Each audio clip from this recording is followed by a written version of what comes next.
우리 사업 개요 부분에 대해서 좀 알아보고 향후 절차는 어떤 식으로 진행될지 그 내용에 대해서 알아보고 그 다음에 우리가 이제 말씀드리는 거는 맨 처음에 이제 기본 계획이 수립되면 기본조사, 지장부조사부터 할 겁니다. 그래서 그 지장부조사, 다른 말로 해서 우리가 이제 기본 계획이 이제 여기는 사업 인정으로 의제되거든요.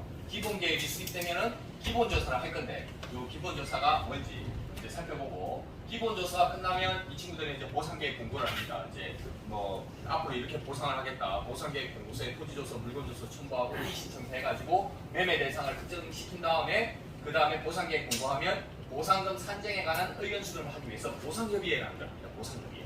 보상협의회를 앞으로 어떻게 활용할 것인지. 그 다음에 토지의 감정평가. 그 다음에 뭐 그 외에 뭐 건물에 대한 감정평가 이런 건 어떤 방식으로 이루어지는지. 그 다음에 정액 절차는 어떻고 추가해서 이제 생활권 보상은 뭐가 있는지. 그 다음에 마지막으로 법인 소개를 간단하게 하겠습니다. 일단 우리는 사업명은 가덕도 신공항 건설 사업입니다. 근거법은 이제 한국법에 근거하고요. 그 다음에 가덕도 신공항법이 또 제정이 되어 있습니다. 가덕도 신공항법이 또 제정이 되어 있어요. 한국법과 가덕도 신공항법이고요. 사업 시행자는 아직 미정입니다. 미정. 그리고 이제 면적은 143만 평 정도 되고요. 그 다음에 이런 식으로 지금 계획이 되어 있는 걸로 되어 있습니다. 지금 환경영향평가 과정에서. 그리고 요 연결 철도선이 이렇게 개통이 될 거고, 그 다음에 연결 도로선이 되어 있습니다. 그리고 이쪽에도 이제 여기가 가덕도 신공항이 개발되면 요 주변에는 이제 다 어떻게 보면은 다 도시화가 다 되겠죠. 그래가지고 여기는 부산시에서 아마 가덕도 누치지구 그래가지고 LST지구 개발 계획이 수립되어 있고 여기는 이제 가덕 그린공원 계획이 수립되어 있는 상태입니다. 그리고 사업비는 13조 지금 현재 13조 7천원이고 그 다음에 개발 기본계획 수립 고시 제가 아까 전에 말씀드렸죠. 기본계획 수립 고시가 되면 사업인정 수용권이 설정되는 거예요. 그러니까 이게 지금 언론 보도나 뭐 여러 가지 나온 거 보면 2013년 12월 달에 하겠다 이렇게 하고 있습니다. 2013년 12월 달에. 그래서 이제 다음 절차를 보시면 지금 이제 현재까지 절차입니다. 이게 이제 처음에 저희가 뭐 다 아시다시피 뭐 김해 공항을 뭐 확장하니 많이 뭐 이렇게 하다가 결국에는 가덕도 신공항 특별법안을 이제 발의하고 쭉 진행되어 왔습니다. 그러니까 이제 이거 발의하고 나서 이제 개발행위 못하게끔 개발행위 허가 제한 조치도 하고 예비 타당성 조사 면제도 하고 그 다음에 요 기본계획 중요한 거. 기본계획 아직 뭐 기본계획 안도 안 나왔어요. 기본계획 수립을 위한 용역을 시행 중이에요. 그게 언제예요? 2022년 8월 30일. 그죠? 그 용역이 수립돼가지고 기본계획이 안이 나오면 안은 어떻게 하겠다는 토지 용도나 이런 이용계획 이런 게 나오면 뭐냐면 기본계획을 주민공납 이렇게 공납을 해가지고 의견을 받아요. 토지 소유자들한테 의견을 받고 기본계획 수립 고시를 합니다. 보통은 뭐냐면 기본계획이 수립되면 이후에 실시계획이라는 걸 수립해요. 그러니까 기본계획은 평면도 우리가 지도로 따지면 평면도를 어떻게 개발할 건지 실시계획은 입체도 몇 층까지 올리고 어떻게 개발할 건지 그러면 실시계획을 수립하고 수용을 하는데 여기는 법을 개정했어요. 빨리 하려고 어떻게 됐냐면 23년도에 기본계획 23년 2월인가 3월달에 기본계획 수립 고시가 사업인정으로 의제되게끔 법을 개정했어요. 그래서 기본계획 수립만 고시되면 바로 지장물 조사하고 다른 말로 기본조사하고 그 다음에 감정평가를 하겠다는 거예요. 의지가. 그러면 만약에 이런 스탠스로 진행하면 내년 12월달에 이런 의지라면 내년 12월달에 협의가 통과될 수도 있습니다. 협의 금액이. 그죠? 늦으면 내후년이겠지만 빠르면 내년 12월달이에요. 그러니까 그렇게 빨리 하려고 하고 있어요. 그 다음에 그러면 우리가 그게 있어요. 우리가 이제 보상을 받는데 피보상자 입장에서는 두 가지가 있습니다. 크게 나눠서 돈으로 받는 거, 돈으로 받는 게 있고 권리로 받는 게 있어요. 권리. 그죠? 돈으로 받는 거는 뭐예요? 토지 보상, 건물 보상, 그 다음에 내가 영업하면 영업권 보상, 4개월 뒤 영업권 보상, 그 다음에 뭐 수목 있으면 수목 보상, 이런 게 돈으로 받는 거고, 내가 권리로 받는 건 뭐냐면 여기에 이제 대부분 사시잖아요. 사시면 이주대책이라는 걸 받아요. 이주대책. 80평 규모의 LH 기준에서 여기는 어떻게 될지 몰라요. 왜냐하면 LH가 사업 시행 여기는 아마 완전히 다르게 될 겁니다. 기존에 우리가 기존에 본 뭐 국제신도시나 아니면 에코델타 이런 데는 한국수자원공사 LH에서 했기 때문에 기존의 틀대로 있어. 이주대책 80평 규모의 점포경영 단독주택 그죠? 생활대책 8평 주인은 8평, 임차인은 6평. 근생신설 용지. 그죠? 그 다음에 대토보상. 내가 보상금 대신 땅으로 받는 거예요. 그죠? 그러면 요거는 권리로 받는 거고, 요건 돈으로 받는 건데, 요거를 받기 위한 기준일이 있고, 요거를 받기 위한 기준일이 있어요. 네, 책정하는 기준일. 요거를 받기 위한 기준일은 언제냐면, 지금 현행법은 이 가덕도 신공항법에 따라서 어떤 액션을 해야 돼요. 근데 지금까지는 가덕도 신공항법에 따라서 어떤 액션을 한 게 하나도 없어. 지금 준비 과정이 있는 거야. 그럼 가덕도 신공항법에서 기본계획에 관한 주민공명을 할 거예요.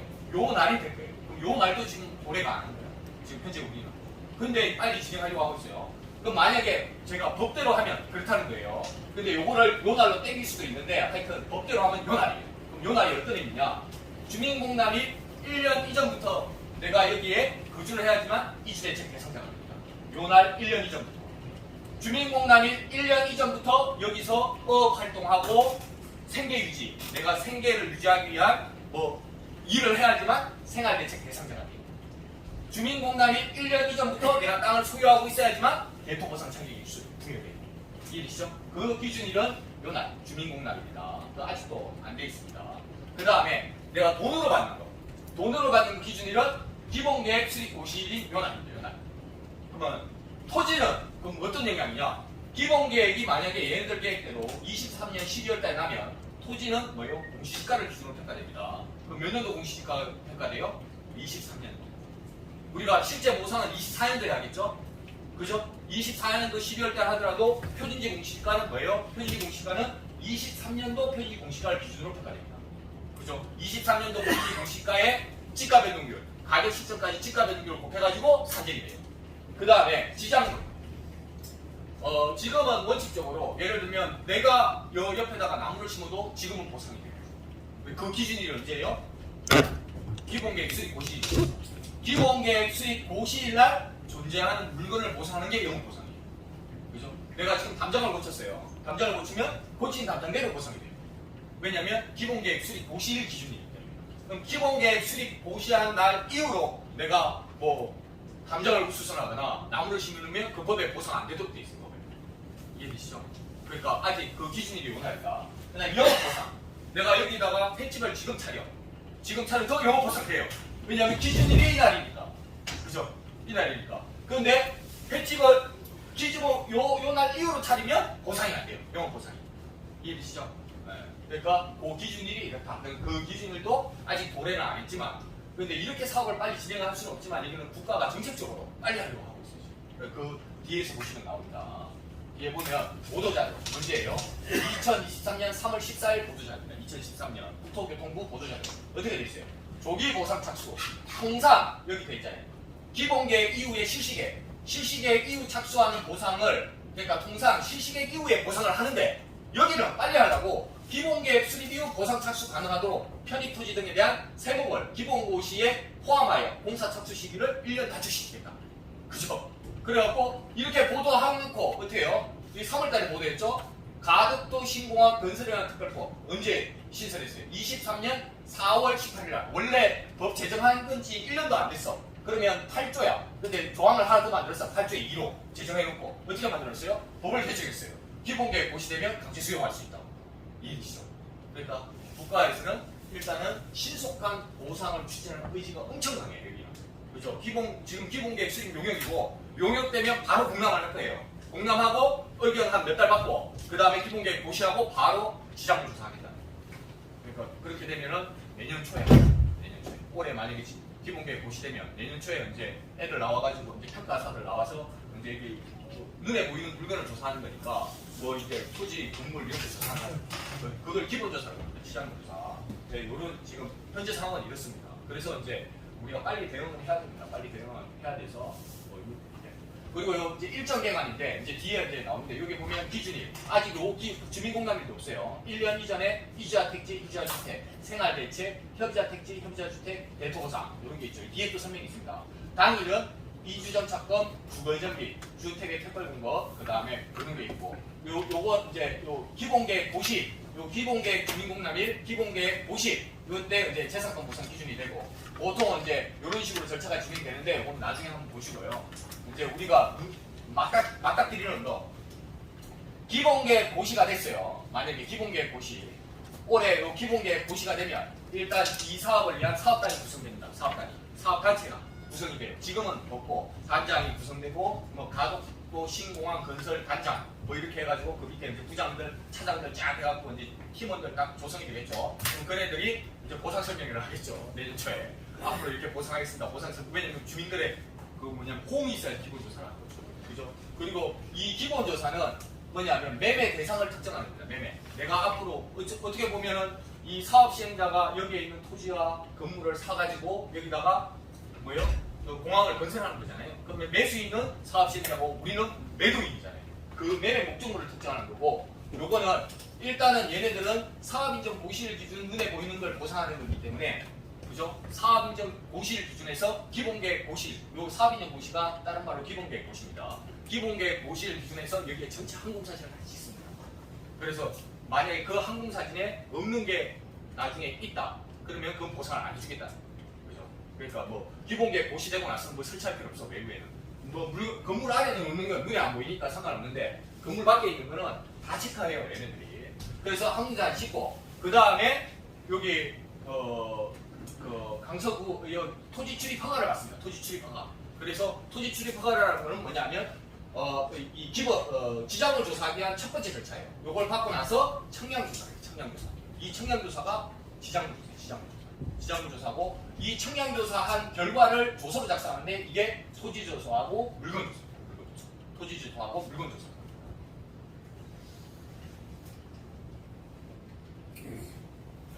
이거는 좀 버전업이 됐는데 하여튼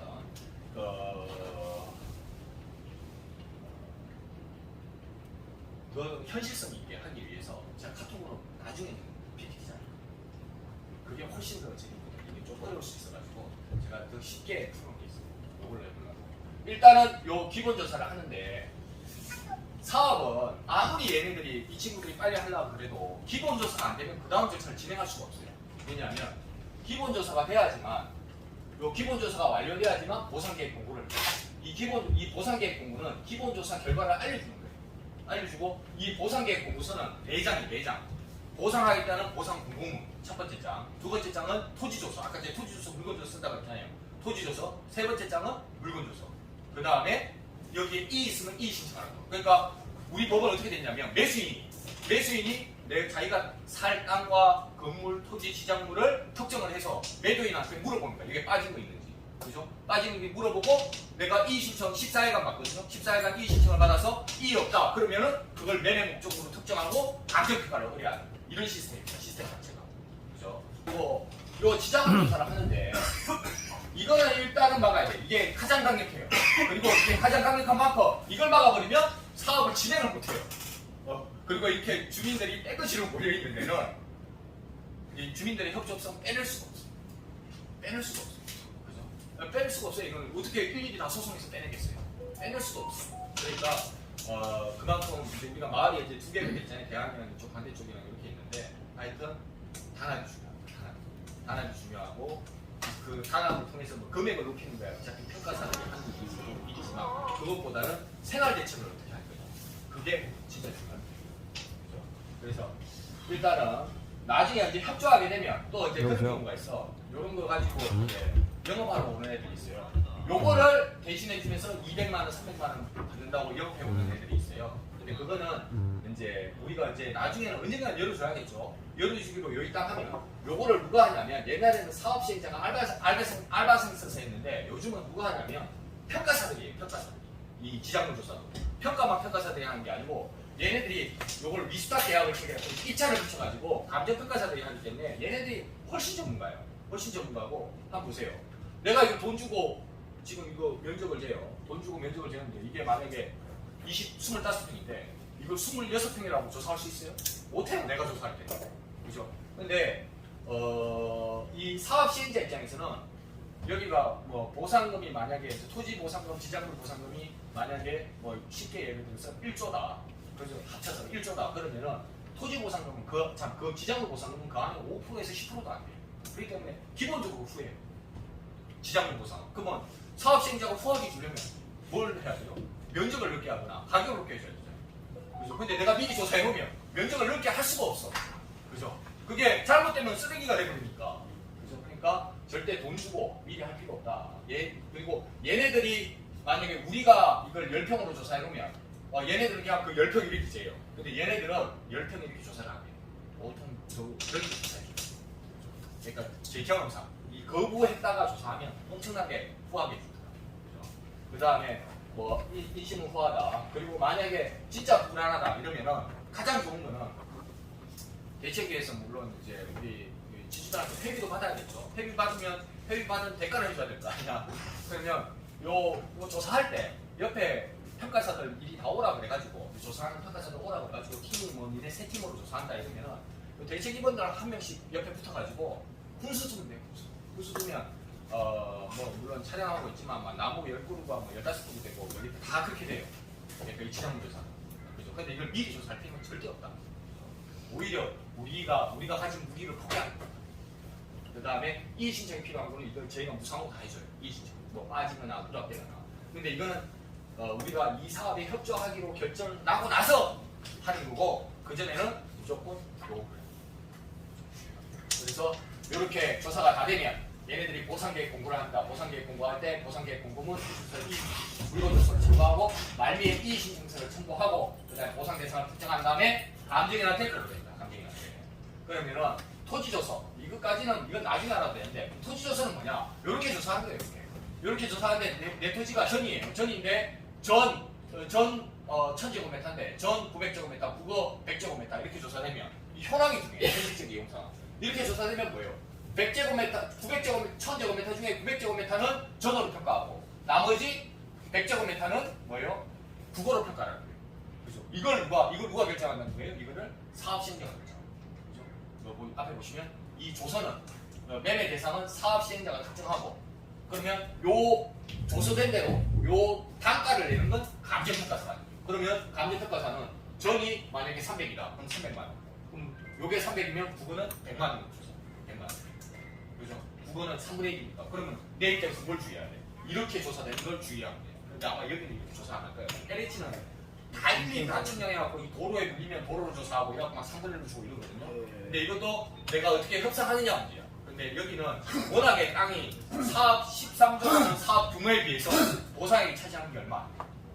기본적으로 이 구역이 육지가 크지 않기 때문에 전혀 이런 거 걱정할 필요 없지만 하여튼 이런 건 주의해야 되고 이런 건 저희가 다 바로 잡아드립니다. 물건 조서는 이런 걸 써요. 얘네들이 조사하면 건물의 종류, 다가구 주택, 뭐 구조, 철근 콘크리트조, 수량, 그죠? 그 수량 면적 나오죠? 이게 126제곱미터 나와있죠? 126제곱미터. 요거를 사업시행자가 조사한다는 거야. 그럼 내가 이걸 처음에 126제곱미터짜리를 126으로 조사할 수밖에 없어요, 나는. 처음에 내가 조사하면. 근데 사업시행자가 조사하면 이제 자각고 제기 때문에 항상 면적은 좀 늘어나. 근데 여기서 만약에 한 평 늘어나면 보상금이 200만 원, 300만 원 늘어난다. 건물 가격에. 그래서 그러니까 미리조사하는 겁니다. 그리고 이의신청서 센터는 내가 이렇게 신청했습니다. 그래서 이런 기본조사가 끝나면 이제 보상협의회를 합니다. 보상협의회. 요 보상협의회를 잘 활용해야 된다. 이게 물론 이제 여기는 보상금은 내가 봤을 때 그렇게 막 짜게 하려고 안 그랬거든요. 잘 나올 거라고 생각하고 있어요. 그죠? 네, 왜냐하면 이 친구들이 사업이 너무 급하기 때문에 그렇지만 이제 이 보상협의회를 활용할 필요가 있습니다. 왜냐하면 이 보상 이제 우리 법에는 어떻게 되냐면 아까 제가 보상계획 공고 열람을 하면서 보상계획 열람 공고문 토지조서 운영부서 이신행사 하라고 돼 있죠. 그 열람 기간이 14일입니다. 14일. 14일이 지난 다음 날부터 한 달 내에 감정평가업체를 추천하도록 돼 있고 보상계획 열람 공고를 한 날로부터 지체 없이 보상협의를 하도록 돼 있어요. 그죠? 보상협의를 하도록 돼 있는데 요거는 이제 구청에서 합니다. 구청에서 부구청장이 위원장을 하고 토지소유자 8명 그 다음에 사업시행자 3명, 그 다음에 구청 직원 2명 이렇게 들어가서 이제 변호사도 하나 들어가고 이래갖고 하는데 요 1호 안건이 보상액 평가를 위한 사전 의견 수렴에 관한 사항이에요. 보상. 그러니까 요거를 잘 활용할 필요가 있습니다. 이건 나중에 제가 알려드리고 그 다음에 2호 안건이 이주대책, 생활대책 이런 거예요. 그러니까 이런 부분에 대해서는 우리 보상협의회는 당연히 법상해야 돼. 이걸 안 하면 다음 절차를 또 진행할 수가 없어요. 근데 이 보상협의회를 하기 전에 민간협의체라고 많이 구성해요. 민간협의체. 어차피 우리도 이제 단체가 구성이 됐으니까 구청이랑 부산시랑 그 다음에 만약에 기본 계획이 수립 고시되면 사업단도 구성될 거니까 사업 실행자나 이래갖고 우리 이제 지자부 조사 과정에서 민간 협의체를 구성해서 그 생활 대책 있잖아요. 생활 대책 부분에 대한 논의를 할 필요성이 있어요. 생활 대책 부분에 대해서. 그래서 민간 협의체 이렇게 해야 될 필요성이 있습니다. 그건 넘어가고 그리고 평가는 어떻게 되냐면 만약에 기본계획 수립고시가 23년도 얘네들 계획대로 12월 달에 났다. 우리는 23년도 편지 공시가를 기준으로 평가됩니다. 기본적으로. 법에 그렇게 돼 있어요. 요거는 23년도 편지 공시가는 여기 있습니다. 요 있습니다. 위치. 제가 위치를 찍어놨어요. 요 중에 어느 하나를 기준으로 평가돼요. 어차피 23년도 편지 공시가 이미 금액이 다 나와 있을 거 아니에요. 그죠? 금액이. 왜냐면 지금 23년 지금 7월이니까 이거는 2월 달에 고시가 되니까. 그래서 이거 보시면, 요 뒤에 보시면 이렇게 나와 있죠. 이거 보면 1번, 2번 이렇게 번호 순서대로 이렇게 나와 있어요. 그래서 우리가 전체 위치를 보면 우리가 요 파란색으로 이렇게 제가 그려놓은 데가 일종일반 주거지입니다. 일종일반 주거지요. 그죠? 요게 제가 그려놓은 거예요. 제가. 그래서 좀 틀릴 수 있는데 하여튼 사업구역 경계선입니다. 이렇게 공항이 이렇게 설치가 되고 대항항이 있고 세마지항이 있고 외항포항 여기는 다 한 필지니까 아마 국유지 같아요. 국유지 해군 땅이니까요. 예, 여기는 다 국유지. 해군 땅, 예. 그죠? 국유지 같아요. 땅 이 전체가 다 한 필지더라고요. 한 필지고 일단 요 주민들 속에 붙어지는 거고 여기가 일종 일반 주거지역, 일종 일반 주거지역이 이렇게 돼 있고 그다음 이렇게 돼 있고 그다음에 나머지가 다 자연육지지역, 자연육지지역.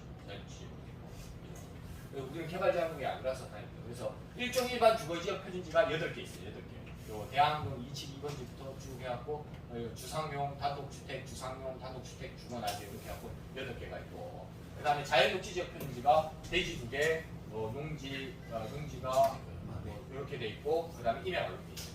공시지가를 보면 공시지가는 그렇게 높진 않아요. 높진 않은데 하여튼 요 정도 수준입니다. 여기 보면은 지금 제곱미터당 가격입니다. 이게 이제 제곱미터당 122만 원, 86만 원, 86만 원, 86만 원 이렇게 돼 있고, 그죠? 이렇게 돼 있어요. 공시가. 근데 이건 어떻게 할 수 없어요. 기본 계획이 23년도 수립고시 되면 법에 이걸 기준으로 하라고 돼 있어요. 이걸 기준으로 하라고 돼 있고, 이게 보상액을 정하진 않아요. 이게 보상액을 정하지 않아요. 공시지가는 보상액하고 1도 관련성이 없어요. 법에 이걸 기준으로 하라고 돼 있으니까 이걸 기준으로 하는 거예요. 그러면 보상액은 뭐하고 관련되냐? 요거란 말이에요. 주변에 거래 사례가 인근 지역의 거래 사례가 얼마냐, 그 다음에 기존에 보상된 보상 선례가 얼마냐, 요 두 가지가 있어요. 왜 그러냐면 한 산식을 보세요. 공시지가를 넣지만 요 공시지가랑 약분되잖아요. 약분돼요. 산식 수식적으로 평가서 보면. 그러면 우리는 거래 사례를 기준으로 해서 요 풍등 비교는 거래 사례랑 표준지의 풍등 비교를 해가지고 거래 사례를 표준지 가격으로 만들고, 그죠? 거래 사례 기준에서 표준지 가격 구하고, 그 다음에 요 풍등 비교는 표준지하고 대상 토지랑 가격이니까 거래 사례를 표준지로 만들고 표준지를 대상으로 해서 단가를 구하는 거예요. 뭐 이건 나중에 이건 지금은 이해 안 되지만 요 이제 평가서 양식이 이렇게 돼 있어요. 그러니까 요 선례에 따라서 만약에 표준지가 10만 원이에요. 10만 원인데 제곱미터당 10만 원인데 주변에 거래 사례가 100이에요. 100만 원이요. 그러면 이게 얼마예요? 이렇게 표준지분의 10만 원분의 100 하면 얼마예요? 10이죠. 그 공시가에 요 표준지를 기준으로 하는 건 공시가에 다 10배가 나옵니다. 이해되시죠? 그러니까 이 선례가 되게 중요해요. 그래서 주변에 이제 거래 사례들이 지금 거래 사례도 써볼 수 있어요. 그 거래 사례는 언제까지 써먹냐? 얘네들 규정에 따르면 요 기본계획 고시된 날 이전의 거래 사례는 다 쓸 수 있어요. 법상. 그죠? 그러니까 지금 막 이제 투자자들이 들어와서 막 사는 것들 있잖아요. 그런 것도 기본적으로 써먹을 수 있어요. 저희들 선생님 최선을 다하겠습니다. 네.